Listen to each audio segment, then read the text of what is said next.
আমার হাতে যে দুটো ফল রয়েছে দেখে চিনতে পারছেন? এগুলো হচ্ছে বিলিতি গাব। আমরা ছোটোবেলায় যারা গ্রামে কাটিয়েছি তারা সবাই গাব ফল খেয়েছি। সেগুলো দেশি গাব, এগুলো হচ্ছে বিলিতি গাব।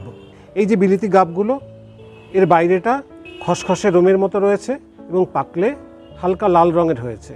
কিন্তু দেশি যে গাবগুলো হয় সেগুলো পেকে গেলে হয় হলুদ রঙের এবং বাইরেটা একদম চকচকে মসৃণ।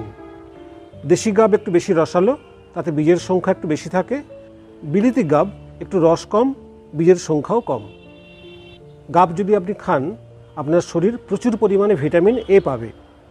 সেই সঙ্গে এতে রয়েছে সোডিয়াম, পটাশিয়াম, ক্যালসিয়াম, ফসফরাস এবং শর্করা। উচ্চ রক্তচাপ কমায়, ডায়াবেটিস রোধ করে, হৃদরোগ এবং স্ট্রোক থেকে আমাদের শরীরকে রক্ষা করে। সেই সঙ্গে এর মধ্যে প্রচুর পরিমাণে রয়েছে অ্যান্টিঅক্সিডেন্ট।